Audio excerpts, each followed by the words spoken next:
Oh, what's up? It's a Friday. It's January 16th. I'm calling it. I'm kind of calling it the first Friday of like the fantasy baseball season, which is it. That's ridiculous, I guess, because you know we're not close to baseball season. Um, I got blue light glasses. I was thinking last night. So I wear contacts. I got pretty bad vision. I'll wear glasses in the morning and at night, but then during the day it's all contacts. And I got these blue light glasses that my wife gave me years ago that I found in a drawer. So now I was just thinking last night, like, is blue light even real? Is that one of those, is it like the food pyramid that like they were totally wrong about? And they're just telling us that blue light's this really bad thing. It's all you hear. I'm sure people are like shrieking that I would even question blue light. But I do question it. I'm sure it exists, I guess, but it's like how important it is to block it. But I kind of, these glasses look all right on me, but you get the glare on the video screen here. So I don't know. We'll go up and down with the blue light glasses, and you can leave your opinions for me on how important it is for me to block this blue light. How many hours a day? Right now, I'm probably taking an average of 5-6 hours of blue light right to the dome every day, and I can block it. I think my actual prescription glasses have blue light blocking in there, but again, like, how do you even know? They say it does, but how do I know? This stuff's all invisible in the glass. You can't actually look at glass and be like, oh, that's got the blue light blocking membrane on there or whatever. So anyways, the mailbag. So the plan was, I announced this back in December. I announced a lot of stuff like before anybody was paying attention. So I realized the need to rehash things. I've always hated the word rehash because nobody ever says hash. Like you don't say I hashed it. I hashed out the mailbag. I guess you do sometimes say that, but I hashed you the mailbag idea in December, and now I'm going to rehash it. I'm just going to repeat it. So there's a Google form open for anybody, and there's actually a link on. Let's bring that up. There's a link on the MLB Data Warehouse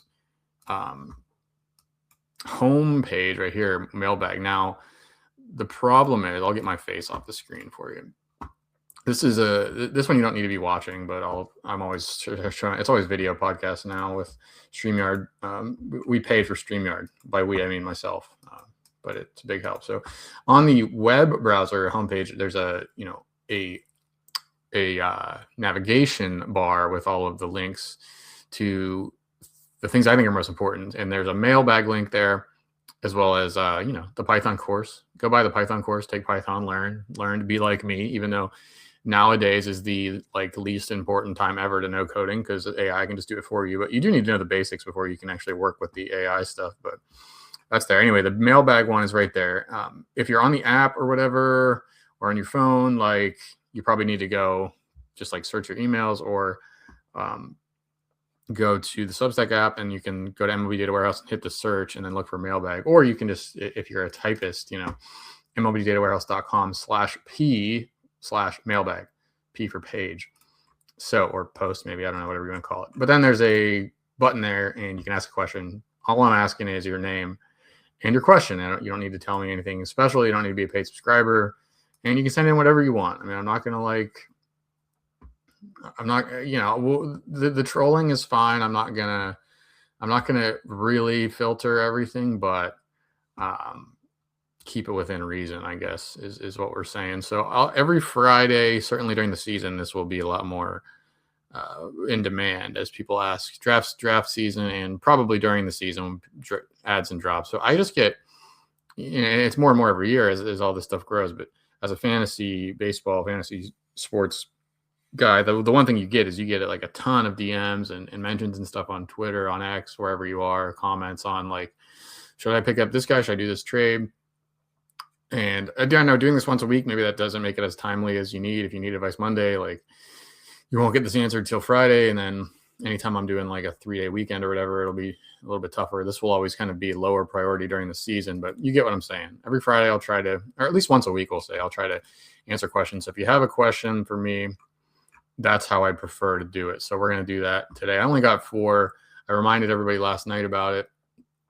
So this will be short, but I thought it'd be fun and it'd be good to establish this on a Friday. So MLBDataWarehouse.com/P/mailbag, bookmark that, or just bookmark the form. Send your questions through if that interests you. So let's let's go. I took a quick glance at these, but I didn't look at them super close. So we'll see what we can do. Moneyberg asks, my friend Mark, things. So I'm also not going to fix your typos. So be careful because I might make fun of you for typing things wrong, as Moneyberg did here. Moneyberg is a familiar name to me. You have been, don't be offended.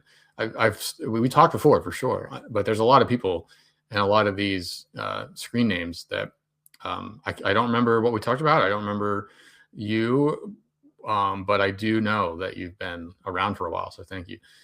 But you should work on your spelling here. Your typing. My friend Mark thinks SGP, standings gain point, is fake numbers, despite my attempts to show him the math behind the process. Do you utilize SGP or some other player valuation in your model? And how should I best convince my friend Mark to utilize something similar? I guess I was even confused about this. If we look at the projections and stuff, so SGP, standings gained points, is, I'm assuming, Moneyberg, that you are talking about the correct use of this. So there's a difference between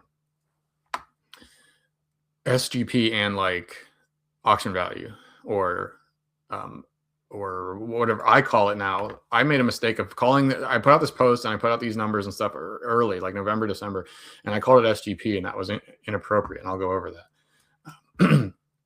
There's a difference between SGP and just another metric of putting a player's full category production together.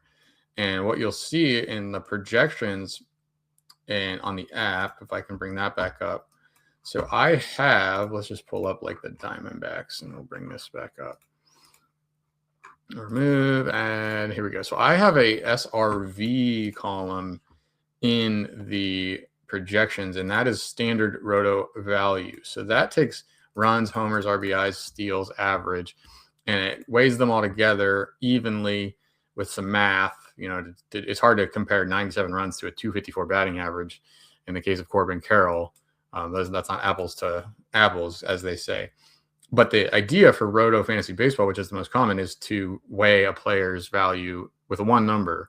At least early on in the early rounds, you kind of just want the best players. And then later on in the draft, when you're putting together a team, maybe you prefer the lesser overall player, but a guy that steals more bases or something like that. So that's SRV. Now, and it's equivalent to like an auction value, like an auction dollar value. And those are very important to know and to have when you're drafting. The question was SGP, which is standings gain point and standings gained points. And what that is actually league specific. So it's like, that's very useful in the NFBC contest where not necessarily just NFBC, but any contest that has the same rules and the same number of players in it every year. So if you're in a 12-team Roto league and you don't change anything year to year, then you can actually go back and see, okay, this was the level of statistics I needed to get into first place, or I needed, I don't even know what the number target would be. Like I needed 1,500 runs to get into the top 10% of the league or whatever. So those are per category targets that, based on the league history, that you need to get to. So when you're building a team, you can, if you have consistent league results from the past few years, at least, maybe even just 1 year, probably 2 or 3 years more useful, better for you. But then you can draft with building up towards goals. You say, I want my team to have at least, I want to be in the top 5 in runs, homers, RBIs, average, and steals. And you can kind of know what that number means, rather than just comparing yourself with every other team that's being built, which we do with the Draft Buddy and stuff. But that's not as useful because things change every pick so much. So what you can do is build toward last year's, what you wanted to be from the previous years. So that's SGP. That is standings gained points. I can't just give that to you unless, and okay, that's not the whole story yet. So from there, then you take the projection and you say, okay, this projection based on those levels of what this league usually plays out as, this projection gives me +2 in the standings. In this category or whatever. I've actually never even used this because I play NFBC for fun and stuff, but I'm not a competitive high stakes player by any means. So there are better people to ask about that. But Yeah, it is certainly the mathematical. I mean, at the end of the day, like people want sport. I get it. Like people don't want sports to be all math and all nerd stuff, and people like sports for the human nature side of it too. But when you're talking about fantasy baseball, I mean, it's numbers. You're the way to win is to get the best statistics. And it doesn't mean you have to be a robot and an egghead about it and not consider anything other than projections and stuff. But how you win this is to define the definitively statistics and numbers. So if you're playing in a league with the same rules every year, which I guess is the case, like even my home league, we have pretty much the same. Yeah, we don't change. We have a 10-team league and the categories have been the same for 12 years. So you could draft based on that for sure. How do you convince your friend Mark to utilize something similar? I don't know. Like you probably won't be able to. If he's playing fantasy baseball without regard for statistics, he probably doesn't, like he's probably already in this mind space of I don't need it, or projections are wrong and stupid and I'll just keep doing what I'm doing. And this isn't explaining math to someone that doesn't care for math. Like it seems kind of like futile. Shout out to Ecclesiastes. Everything is futile. There's nothing new under the sun. People, a leopard can't change his spots. Is that in the Bible? There's like the Ethiopian can't change his skin is the way the Bible says that. But I think, we didn't exactly want to make that we don't want to go around talking about Ethiopian skin color, in today's world. But, yeah, I mean, obviously you could just say like what I just did, like, okay, how you win this league isn't by getting the grittiest, the grittiest heart, the most heart. Like you need these guys to put up numbers. I don't know. Like you don't get points for grit or playing through tough times or whatever. Like if you want to win the league, you need the stats, and the stats, the computers are going to do a lot better job at predicting the stats, doing number stuff than your own brain. Even if you know math, even if you're the biggest math genius in the world, you can't possibly hold 400 players worth of stuff in your head and know them all and compare them all. So you got to use the computers. You got to use the projections if you want to seriously play and seriously win. Now, one thing the projections don't do a great job at, I guess, is measuring upside and downside. And that's kind of where you have to override them sometimes, like Sam Basayo and Logan O'Hoppe might have a similar projection this year or something like that. But it doesn't take a genius to know that Basayo is the better pick there because of the potential upside, right? Even if the projection's about the same, which they probably kind of are. Basayo's younger, more raw power, stuff like that. Like you kind of know that in your head, and then you work that in when you're drafting. But as for Mark, I mean, just let him go, man. You can say like you're trying to not use numbers in a numbers game, and it's not going to work. But if he doesn't believe you, then let him go. Let him do his thing. It's not like you're trying to help him with his children or his eternal salvation or his marriage.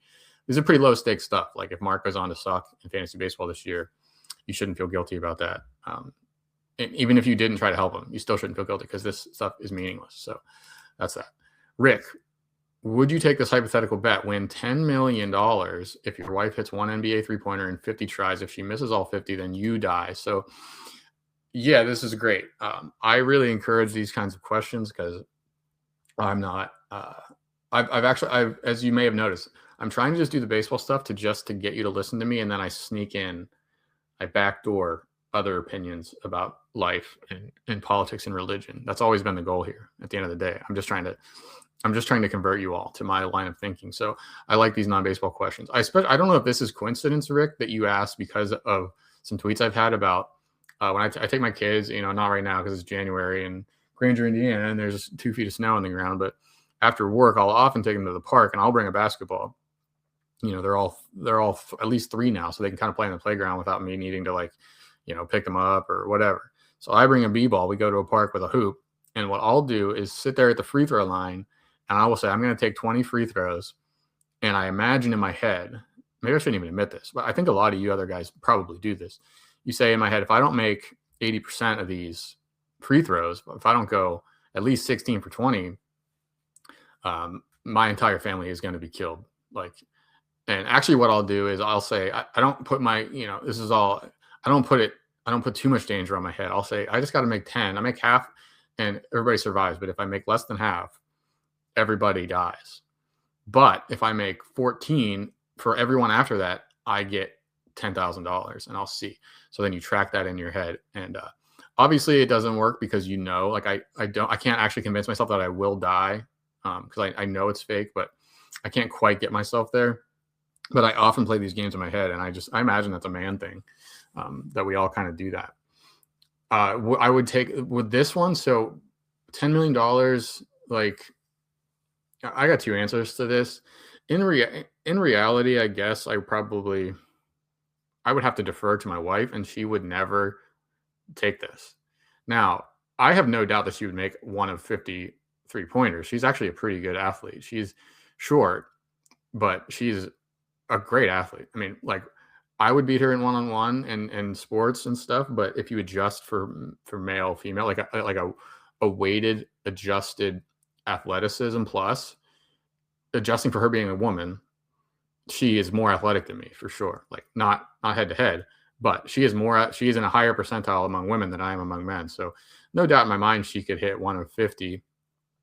That's now, so $10 million doesn't mean that much to her and I. Like I'm a firm believer that they kind of proved this thing, and the number's gone up, but there was a study done about like money adds to happiness. Like those two correlate up to like $80,000 a year. Now that's probably more like 200,000 or something right now. But I've got enough to where I don't need more money. Like I don't want to travel. Like Europe can suck it.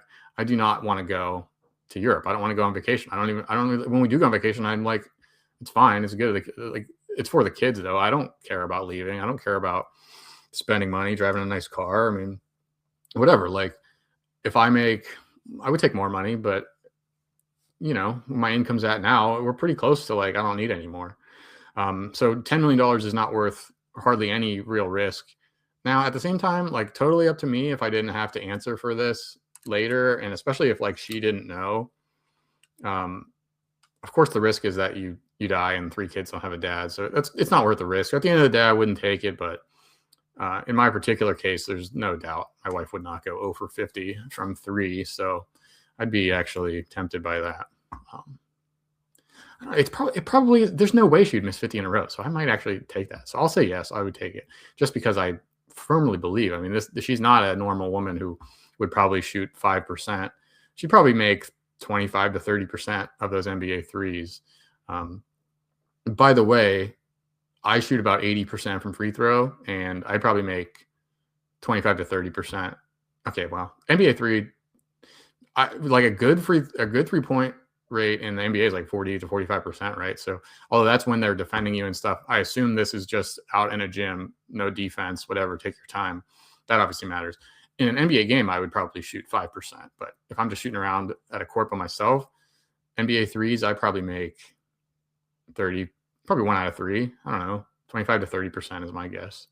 I was a decent basketball player. Not per pound, I was a good basketball player. I'm only like 5'10", 150, so that was working against me. Okay, that one's done. 2 more. Don, when looking at the F-score data, ? A first-year player draft player like an Ethan Holiday, there's not data for all the categories due to the level he played. So how does Ethan have a 92 for his hit tool with a 160 age-adjusted WRC+? Yeah, we have some data on Ethan Holiday. Can bring that up. There are different. Let's see what he's got, because he's played a little bit. If there's any scores, he's played a tiny bit. You probably need like 50 plate appearances or something like that to start qualifying for some of this stuff. For these F scores, Ethan Holiday had 18 games and 84 plate appearances in single A last year. So that was enough to get him the age adjusted WRC plus, and like you said, enough to get him, what'd you say? I'm not going to pull that up, but a hit tool score. So yeah, 80 plate appearances is enough to start going. But if you've got 0, obviously there's no scores. You won't even show up on the results. If you've got less than 40 plate appearances or so, I don't think you'll get anything. But this does give me, so that's the answer, is that there's different thresholds. Not every category, which I probably should have used every category, but things stabilize at different rates. So like a hit tool, your line drive rate Actually, at that level, it doesn't even play in because we don't know about that. But just your strikeout rate, walk rate, like we can get decent feelings for that even in 50 plate appearances. So I went ahead and I was pretty liberal with that just to get scores on the page for everybody. Now, keep in mind that score with 80 plate appearances, that could change. That will change rapidly. Like get him 1 month into the season next year and he'll have a lot different scores. So that's the answer to that. It does give me a good chance to mention again the age-adjusted WRC plus. What you'll see is, and we'll pull up somebody. We'll just do Raniel Rodriguez because he's the default guy. So this is a Cardinals catching prospect. I guess we don't know where he'll play. We got him as a third baseman, but we have this score right here, adjusted WRC plus. We've talked about this a lot in the prospect preview podcast. There's one for all 30 teams, but if you're not paying attention to those, it's a MLB Data Warehouse special. You're only getting it here. It was Tim's not quite Tim's idea, but he got it from someone else, and then we adjusted it and tweaked it. What it is a WRC plus like number. So it's focusing on run creation rather than fantasy value, but it adjusts it for how old you are at the level. So Raniel Rodriguez, 18 years old, and he's reached A ball and A plus, high A, we should say. That is not common. Most 18-year-olds are either still in college or high school, or they are in rookie league or DSL or whatever we call that stuff. So the fact that he's gotten to high A is impressive for an 18-year-old, and it boosts up the score. So what we do is find just a basic run creation adjusted to the 100 scale, where 100 is average, and then we either add on or we subtract based on how old they are. So a 19-year-old at AA, he's going to get a huge boost in here, like probably 45 points worth, because they're so young. They're so much younger than the competition. They've gotten there so much quicker. And that's honestly, it's a really good sign. Like those are good guys to buy into, because, you know, the guys that come into the major leagues as 19-year-olds, 20-year-olds, like they pretty much stick because they're just so good. Like they force the team's hand so much to do things that so few other guys can. So that's a really good measure of overall hitting ability based on your age and stuff like that. So does that answer the question? Yeah. Just different levels of it. A lot of these F scores have a pretty low bar for getting a score, but don't trust them until you see it, like 200-300 plate appearances for a guy in the minor leagues. You know, it's not going to tell you much. We have a score, but 80 plate appearances, that's pretty random even for this stuff. Even though we're doing this statistically smartly, there's still a ton of variance, ton of randomness early on. So also, Don, got to take it easy with the smiley faces, please. You know, we don't do emojis here at MLB Data Warehouse. So thanks for being here, though. You're the main question asker.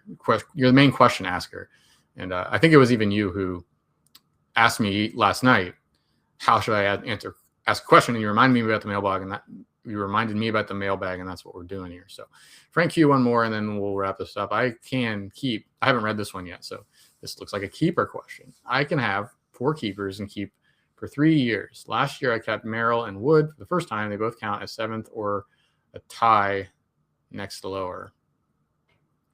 Got to be a little bit better with the grammar here, guys. They both count as 7th or tier next. 7th rounders for Wood and Merrill, I guess.